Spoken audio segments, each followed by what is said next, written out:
আলাইকুম প্রিয় দর্শক, অন্য মঞ্চের আলাপচারিতায় আপনাদের সকলকে আমন্ত্রণ জানাচ্ছি। প্রশ্নে যেটা হচ্ছে এখন সেটা একটা কুৎসিত কারবার। আপনি যদি দেখেন কোনো মৃত ব্যক্তির বাড়ির সামনে এসে ডিজে গান করা, সেটা কোনো সভ্যতার মধ্যে পড়ে? এবং যেদিন তার মৃত্যু দিবস সেদিন আমরা তার বাড়ির সামনে এসে ডিজে গান করব? চিন্তা করেন, আপনার বাবা মনে করেন ভালো কিছুই করে নাই, আহ, উনি সমাজের জন্য কোনো অবদানই রাখে নাই, এটা মনে করছে আপনাদের বিরুদ্ধ পক্ষ আইসা আপনাদের বাড়ির মৃত্যুর দিনে আপনার বাড়ির সামনে এসে ডিজে পার্টি করতেছে। তো যারা এগুলা করতেছে তারা যদি নিজেরা বুঝে যে তাদের বাড়ির সামনে তার বাবার মৃত্যুর দিন অন্যরা কেমন লিখলে কেমন লাগে। আর উনি একটা জাতির জন্য কাজ করে গেছেন, একটা রাষ্ট্রের স্রষ্টা। তো উনাকে যদি এভাবে অপমান করা হয়, আসলে আমরা জাতি হিসাবে কত নিম্ন স্তরের, সেই জায়গায় আমরা নিজেরাই প্রমাণ দিচ্ছি। 32 নম্বর রাষ্ট্রীয়ভাবে শোক দিবস পালন আহ, বন্ধ করেছে। এক শুক্রবারে, 75-এর একটা শুক্রবারে উনি মারা গিয়েছিলেন, আজকে আর একটা শুক্রবার। তো এই শুক্রবারও রাষ্ট্র নির্ধারণ করেছে যে কোনো ছুটি থাকবে না বা রাষ্ট্রীয়ভাবে পালন হবে না। হইতে পারে, রাষ্ট্র যখন যারা ক্ষমতা আসে তারা তো তাই করে। আপনি তো কিছুক্ষণ আগেই বললেন, যখন যারা ক্ষমতায় ছিল তারা মনে করেছে যে এই উনাকে এখন দেব তুল্য বানিয়ে দেওয়া। বঙ্গবন্ধু মানে হচ্ছে দেবতার থেকেও বড় কিছু। 2 বছর ধরে জন্মশতবার্ষিকী করলো। হ্যাঁ, কত লেখা, কত কিছু। আজকে পত্রিকাগুলো খুলে দেখেন যে কোনো লেখা নাই, কোনো কথা নাই। নিউজটা আছে, অনেকে নিউজটা বাদ দিতে পারে নাই, নিউজটা দেখেছে, কিন্তু কোনো লেখা নাই, কথা নাই, কোনো কলামিস্ট পাওয়া যাচ্ছে না। যেখানে লেখা দেওয়া মানে 15 দিন আগে থেকে লেখার স্তূপ জমে যেত, ওই সব কলামিস্টরা পলাতক। হ্যাঁ, 200 শতবর্ষ পালনকারী যে শত কমিটির লোকজন সব পলাতক। কেউ কেউ আর টু শব্দ করছে না, লেখে না কিছু। তো এইরকম পরিস্থিতি শেখ হাসিনা যেমন তৈরি করেছেন, আজকে আরেকটা পক্ষ এমন সব আচরণ করছে যেটা জাতি হিসাবে আমাদেরকে খুব মানে নিচে নামিয়ে দেয়। আরেকটা বিষয় লক্ষণীয় হচ্ছে যে এই 5 আগস্টের পরে থেকে আমরা যেটা দেখেছি, মুক্তিযুদ্ধকে আক্রমণ করা, বঙ্গবন্ধুকে আক্রমণ করা এবং আওয়ামী বিদ্বেষ, সে চ্যাম্পিয়ন হওয়া, এটা জি। প্রতিযোগিতা ছিল এনসিপি এবং জামায়াতের মধ্যে। হ্যাঁ, কিন্তু গতকাল গতকাল রাত থেকে আজকের যে 32 নম্বর যে সমস্ত কর্মকাণ্ড বিএনপি করছে, সেটা দিয়ে বিএনপি প্রমাণ করতে চাচ্ছে যে না, এই চ্যাম্পিয়ন ট্রফি আমরা ওদেরকে দেব না, আমাদেরকে নিতে হবে। তারা এখানে এসে স্লোগান দিচ্ছে, তারে ভাই কথা দিলাম 32 দখল করলাম। হ্যাঁ, আপনি শুনেছেন কিনা জানি না এই স্লোগান। তারপরে সেখানে তারা কেক কাটবে, তারপরে সেখানে অন্য লোকরা আসলে তাদেরকে পিটাবে, পিটাচ্ছেও।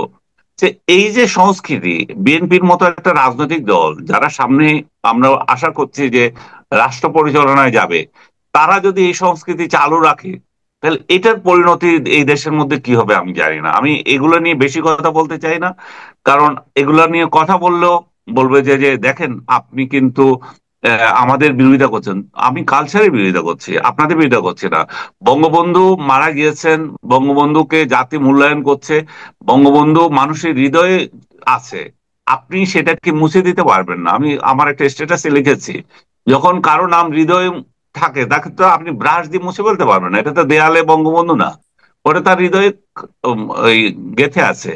আপনারা নিজেরাই তো বঙ্গবন্ধুকে প্রাসঙ্গিক করে তুলেছেন। আমার ফেসবুকে বিএনপি, জামাত সংশ্লিষ্ট বা বিএনপি মনা লোকজন, বিএনপি মনা না, বিএনপির লোকজনই আজকে সব কয়টাকে আমি দেখলাম বঙ্গবন্ধুকে নিয়ে স্ট্যাটাস দিয়েছে। অথচ আওয়ামী লীগের লোকজন কেউ দেয় নাই। আওয়ামী লীগের লোকজন 2-4 জন দেয় নাই, সবাই সেটা ঠিক বলবো না। আওয়ামী লীগের লোক যত দিচ্ছে বিএনপি তত দিচ্ছে। কেন দিছে? আওয়ামী লীগের লোকগুলো তাকে স্মরণ করছে, আর ওরা ওর চরিত্র হনন করছে। তো বঙ্গবন্ধুকে তো প্রাসঙ্গিক আপনারাই করে রেখেছেন, 32 নম্বরকে তো আপনারাই প্রাসঙ্গিক করে রেখেছেন। 32 নম্বরের বাড়ি পুড়িয়ে, 32 নম্বরের বাড়ি ধ্বংস করে তারপর আপনাদের শান্তি হচ্ছে না। আপনারা মনে করছেন যে এই 32 নম্বরই তো সবকিছু, এখান থেকে চেতনা বেড়ে যায়। তা আপনাদের কারণেই তো চেতনা হয়। আপনারা 32 নম্বর বন্ধ করছেন কেন? আমি দেখলাম যে প্রেস সচিবের উদ্ধৃতি দিয়ে ধানমন্ডি থানার ওসি বলছেন যে আমরা আহ, শফিক প্রেস সচিবের নির্দেশ অনুযায়ী আমরা চলছি। কি নির্দেশ আমি নিউজে দেখলাম নিচে গিয়ে, যে আহ, এখানে যেহেতু আওয়ামী লীগ নিষিদ্ধ, তাই এখানে কোনো সমাবেশ হবে না, এবং কয়েকজন লোককে নাকি তারা এখানে গ্রেপ্তার করেছে। করুক, সেটা প্রেস সচিব যদি নির্দেশ দেওয়ার ক্ষমতা রাখেন কিনা সেটা নিয়ে বিতর্ক থাকতে পারে। বাট সরকারের যদি এটা সিদ্ধান্ত হয় যে আওয়ামী লীগ যেহেতু নিষিদ্ধ দল, তারা কোথাও জমায়েত করতে পারবে না, দ্যাটস ওকে। আমি এটাতে কোনো অন্যায় মনে করি না। সরকারি নির্দেশ, সরকার যেভাবে করছে, মানে নির্দেশ অনুযায়ী যেহেতু তাদের নিষিদ্ধ রেখেছে, তাদের কার্যক্রম থাকুক। কিন্তু সাধারণ মানুষ গেলে আপনি আপত্তি করার কি আছে? সাধারণ মানুষ তো আর আপনি আপত্তি করতে পারেন না। তো এই সবকিছু মিলে বঙ্গবন্ধু আসলে মানে কতটা বড় শক্তি তার, তার মৃত্যু দিবস, তার 15ই আগস্টে সেটা বোঝা যায়। তাকে দমানোর জন্য কি যে প্রচেষ্টা স্বাধীনতা বিরোধী চক্র থেকে, কিংবা তার বিরোধী চক্র থেকে, তার রাজনৈতিক মতবাদের বিরোধী তরফ থেকে, এগুলো দিয়ে প্রমাণ হয় যে যে এই মৃত লোকটা আরো 1000 বছর পর্যন্ত, বা যতদিন বাঙালি জাতি থাকবে, বাংলাদেশ থাকবে, ততদিন তাকে কেউ মুছতে পারবে না। বাংলাদেশ নাম চেঞ্জ করে ফেলতে হবে তাকে যদি মুছে দিতে হয়। তার এটা এটা পূর্ব পাকিস্তান হয়ে যেতে হবে, কিংবা অন্য কোনো নাম, নয়া বন্দোবস্ত বাংলাদেশ, এই জাতীয় কিছু একটা দিতে হবে। আদারওয়াইজ বঙ্গবন্ধুকে তো মুছে ফেলা যাচ্ছে না, মুছতে পারবেও না ওরা। জি, অনেক ধন্যবাদ জনাব আনিস আলমগীর। তার আগে একটা হালকা বিষয় নিয়ে একটু কথা বলতে চাই। গতকালকে দেখলাম আপনি একটা ফেসবুকে একটা পোস্ট দিয়েছেন আমাদের আরেকজন জনপ্রিয় ব্যক্তিত্ব আব্দুল নূর তুষারের সঙ্গে একসঙ্গে। তো আপনারা নীলা মার্কেটে হাঁস খাওয়ার আকাঙ্ক্ষা ব্যক্ত করেছেন, এবং হাঁস যদি না পাওয়া যায় তাহলে ওয়েস্টিনে যাবেন বলে বলেছেন, এবং সেখানে ওয়েস্টিনে যাওয়ার ক্ষেত্রে কে এটা স্পন্সর করবে তাদের একটা উদাত্ত আহ্বান জানিয়েছেন। আমার এখানে দুটো প্রশ্ন। এক নম্বর প্রশ্ন হলো, এই যে স্পন্সর খুঁজছেন, আপনারা স্পন্সর পেয়েছেন কিনা, এবং না পেলে না পাওয়ার বাস্তবতাটা কি? আর দ্বিতীয় প্রশ্ন হলো, আমারও কিন্তু খুব ইচ্ছা যে একটু ওয়েস্টিনে খাওয়া দাওয়া করার। যদি আপনার স্পন্সর পেয়ে যান, আমাকে আপনারা বিবেচনায় রাখবেন কিনা? আমরা তো অবশ্যই আপনাকে রাখবো। কালকে তুষার ভাইয়ের সাথে সেটাই কথা হচ্ছে, হলো যে মাসুদ কামাল ভাইকে সহ আমরা একদিন হাঁস খেতে যাই। কালকে আমাদের হাঁস খাওয়া আনফরচুনেটলি হয়নি, কারণ তুষার ভাইয়ের এর মধ্যে আবার টক শো দাওয়াত আছে, তার বাসার সামনে গাড়ি অপেক্ষা করতেছে। তো আমাদের সেটা ক্যান্সেল করতে হলো। কিন্তু আপনাকে জানিয়ে রাখি যে অন্তত শতাধিক ব্যক্তি ইনবক্সে বলছে যে ভাই, আপনি আসেন, পয়সা আমরা দেব, আপনি আমাদের পয়সায় খান, আপনাদেরকে আমরা খাওয়াতে চাই। যাই হোক, এটা একটা হাস্যরস ছিল। বাস্তবিক অর্থে তো আমাদের কোনো ইচ্ছে নাই যে এই গরমের মধ্যে যাই হাঁস খাওয়ার, এবং এই যে হাঁস না খাইতে বললে আবার ওয়েস্টিনে খাওয়ার, মানে ওইখানে হাঁস না পাইলে আমি ওয়েস্টিনে এসে খাবো, মানে কতটা ফানি একটা স্টেটমেন্ট। আপনি যদি খেয়াল করে দেখেন, যিনি এই স্টেটমেন্ট দিয়েছেন, যে কারণে আমাদের স্টেটমেন্ট দিতে হলো বা হাস্যরস করতে হলো। এটা এখন কি সমস্যা ফানি হচ্ছে আসলে? আমার তো মনে হচ্ছে এটা মর্মান্তিক একটা স্টেটমেন্ট। এইটা আমি বলতেছি যে দেখেন, আহ, এই যে প্রেক্ষিতে এই কথা আর কি, আসিফ মাহমুদ সেখানে উনি বলছেন যে ওয়েস্টিনের যে যে চাঁদাবাজদের থেকে যে যে যে একটা চাঁদাবাজ যে স্টেটমেন্ট দিয়েছে, জি, জি, জি, জি, যে এই চাঁদাবাজির নিরাপত্তে আসিফ মাহমুদ আছেন, যেখানে ওই যে গুলশানের এক সাম্মী এমপির বাড়িতে জি। চাঁদাবাজিতে, সেটার হুম। প্রেক্ষিতে উনি বললেন যে উনি আসলে আহ, বাসায় কাজ করতে করতে এত হয়রান হয়ে যান যে রাতে, বা রাত জাগতে। তো এইটার সাথে আমার একটু মিল আছে, আমারও রাত জাগা হয়, আমার অনেকদিন 6টা জি। বেজে যায় জাগতে জাগতে, লিখতে লিখতে। তো আচ্ছা। উনিও ওনার সরকারি কাজ করতে করতে এত ব্যস্ত হয়ে যান। কিন্তু সরকারি কাজ করা, সরকারে আমি আশ্চর্য হলাম 2-3টা কারণ।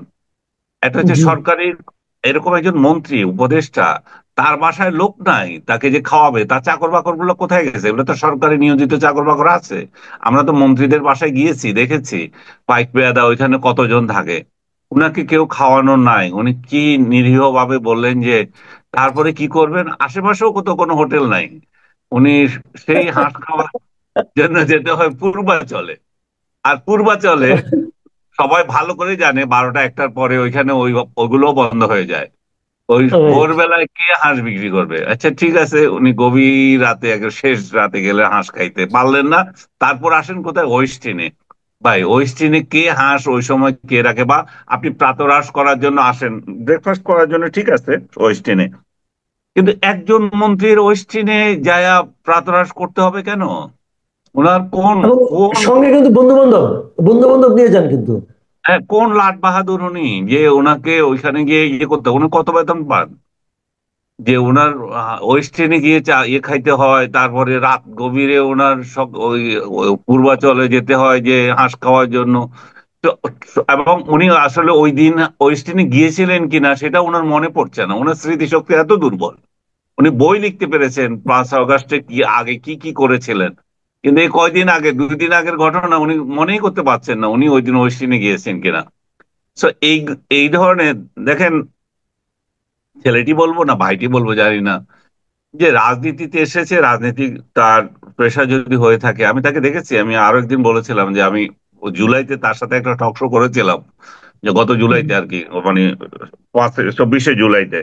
ইনফ্যাক্ট আমি একটা মাত্র টক শো করেছিলাম পুরো জুলাইতে। আপনারা যখন বিভিন্ন জন আপনাদেরকে ডেকে নিচ্ছিল, আমি তো হুম, দেখেছিলাম যে আপনাদের কি করছিল। আপনাকে বসিয়েছিল, পাশে হয়তো আওয়ামী লীগ মনে হয় আরেকজনকে বসিয়েছিল, দুইজনের ঝগড়া লাগাচ্ছিল। আমি তো খুব ভালো করেই জানি, আমি যদি যাই আমার সাথে কারে বসাবে, এবং সে একটা ফাউল কথা বলবে, তার পরিপ্রেক্ষিতে আমাকে একটা বলতে হবে, তারপরে ট্যাগ দিবে সে দেখো ছাত্র হত্যা সমর্থন করছে, শেখ হাসিনাকে সমর্থন হুম, করছে। হুম, তো এইগুলো হুম, অ্যাভয়েড করার জন্য পুরো জুলাইতে আমি কোনোদিনই কোনো টক শোতে যাইনি। এটা জি, কেউ দেখবে না যে আমি কোনো টক শোতে গেছি। একটা মাত্র টক শো জুলাই প্রথমার্ধে গিয়েছিলাম, সে মানে প্রথম সপ্তাহে, সেটা এই যে আসিফ মাহমুদ ছিল ছাত্র প্রতিনিধি হিসাবে, আমি ছিলাম, আর বিএসএস এর আরেকজন সাংবাদিক ছিল যে স্বাধীন, ওই যে মুক্তিযোদ্ধা সন্তান হিসাবে। তো সেখানে আমি বলেছিলাম যে এই কোটা আমি সমর্থন করি না। আমি সমর্থন করি মুক্তিযোদ্ধাদেরকে কোটা যদি দিতে হয়, ইন্ডিজিনিয়াস পিপলকে যদি কোটা দিতে হয়, সেটা শিক্ষায় দিতে হবে। শিক্ষায় কোটা দিয়ে তাদেরকে শিক্ষিত করতে হবে, তারপরে যা কিছু হোক। এইটাই একমাত্র আমার টকশো ছিল। তো আসিফকে যেটা প্রসঙ্গ আমি বললাম, সেদিন আমি দেখেছি একটা নিরীহ ছেলে, তবে তার চামচা পরিবেষ্টিত, তার সাথে 4-5 জন গিয়েছিল, তারা আমার সাথে ছবিও তুলেছিল। তো ওই সময় তার দেখেছি একটা লিডার, লিডার লিডার ভাব, ওই ওই একটা জিনিস তার মধ্যে আছে। মানে লিডার লিডার ভাব বলতেছি, সে তো অবশ্যই লিডার, কিন্তু ওই যে আমি বলতে চাচ্ছি যে তথাকথিত যেই চেলা মানে চামড়া নিয়ে ঘোরা, ট্রেডিশনাল ট্রেডিশনাল একটা ব্যাপার। ট্রেডিশনাল রাজনীতি, ওর ওর হুম, মধ্যে হুম, আমি ওটা দেখেছি।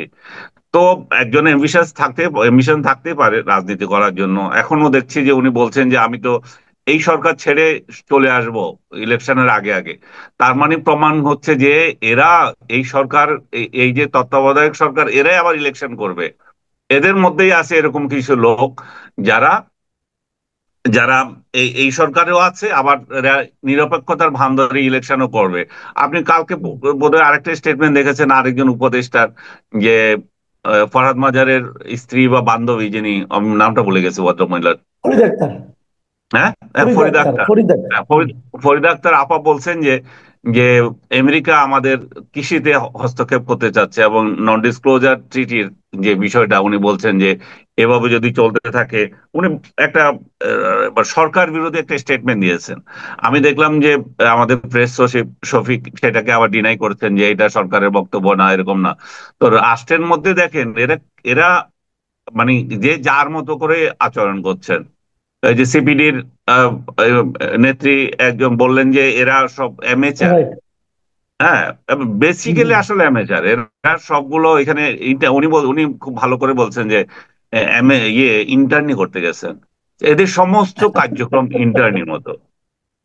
এরা এদেরকে বললে বলে যে আপনারা এদের সমালোচনা করছেন, গত একটা বছর এরা কি দিয়েছে জাতিকে।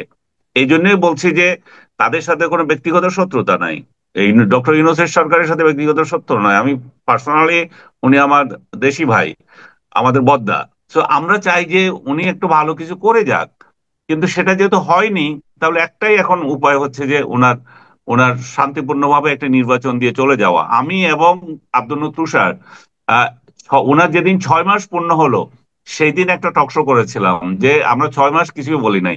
এই 6 মাস যে কিছু বলি নাই, আওয়ামী লেসপেন্সার বা এই যে যে কি জানি যেগুলো বলেন আপনারা, বা জঙ্গি আওয়ামী হুম। যেগুলো আছে, এরা আমাকে যে কি আক্রমণ করেছে। আমার ফেসবুকে ফ্রেন্ড দুজনকে আমার ব্লক করতে হয়েছে, একটা ইটালির একটা লন্ডনের, এবং বিশ্রী ভাষায় আমাকে গালাগালি করছে, তোকে তো শেখ হাসিনা ফ্লট দিয়েছে, ইয়ে দিয়েছে, তুই কেন শেখ হাসিনার বিরোধিতা করিস?